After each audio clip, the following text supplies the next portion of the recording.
When we talk about the best superhero movies ever made, the conversation often revolves around the usual suspects: The Dark Knight, Avengers Infinity War, or Spider-Man.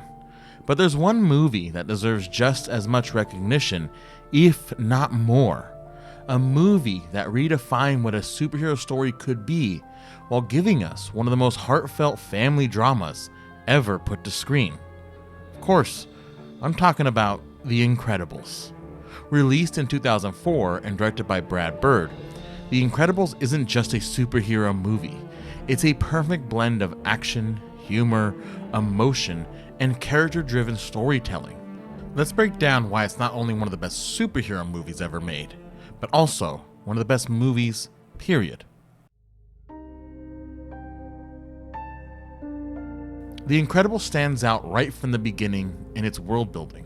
Most superhero movies paint heroes as celebrated figures, revered for their abilities and the good that they do. But The Incredibles flips the script. What if being a superhero wasn't just dangerous, but also kind of inconvenient?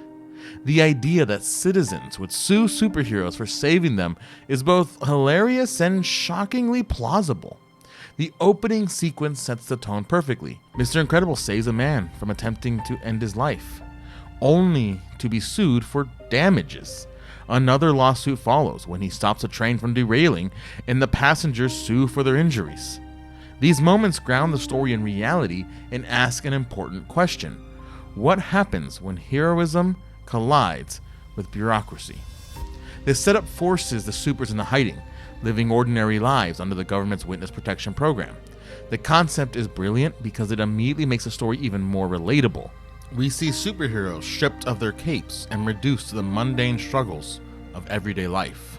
At its core, The Incredibles is a story about identity and purpose. Bob Parr, once the legendary Mr. Incredible, is now a middle-aged man stuck in a cubicle as an insurance adjuster. And let's be honest, that hits harder now than ever. Watching Bob navigate the soul-crushing world of corporate America is both heartbreaking and painfully relatable. He's a man who used to save lives, and now he spends his days denying insurance claims? That moment where he quietly explains to an elderly woman how to bypass company policies is one of the most human moments in the film. Even when he's stuck in a system that forces him to do harm, Bob finds a way to help. His depression is palpable. Sneaking out at night to listen to a police scanner and relive his glory days isn't just about nostalgia. It's about a man trying to feel alive again. It's a brilliant exploration of how losing your sense of purpose can affect your entire being. And it's a theme that resonates far beyond the superhero genre. While The Incredibles delivers on the action and spectacle we expect from a superhero movie, its real strength lies in its focus on family.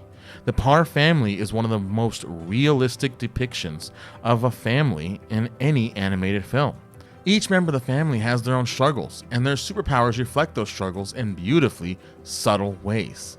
Helen, or Elastigirl, is a mother stretched thin, constantly trying to hold her family together while balancing her own needs. Violet is a shy teenager who literally wants to disappear.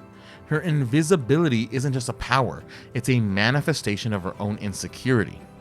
Dash is a hyperactive kid who just wants to prove himself, frustrated by the limits placed on him by society and his family.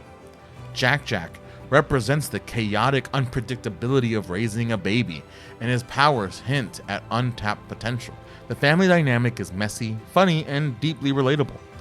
The dinner table argument where Violet and Dash start using their powers while Helen tries to maintain control is pure gold. It's a scene that feels more real than most live-action family dramas. And let's not forget the emotional weight of Helen's speech to her kids after the plane attack. Her plea for them to stay hidden and safe is a raw, vulnerable moment that reminds us these aren't just superheroes. They're a family trying to survive.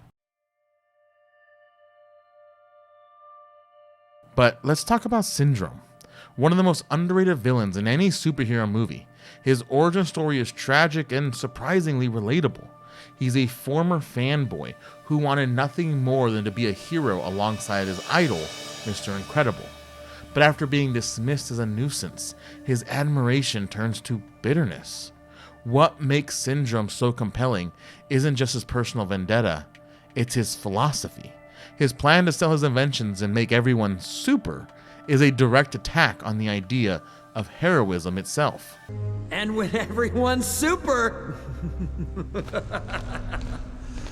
no one will be.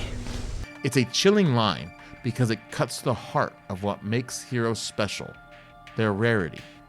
Syndrome's motivations feel grounded, and his tech-based abilities make him a credible threat. Plus, his over-the-top arrogance and quick temper adds layers to his character, making him both intimidating and entertaining, as Jason Lee plays him perfectly.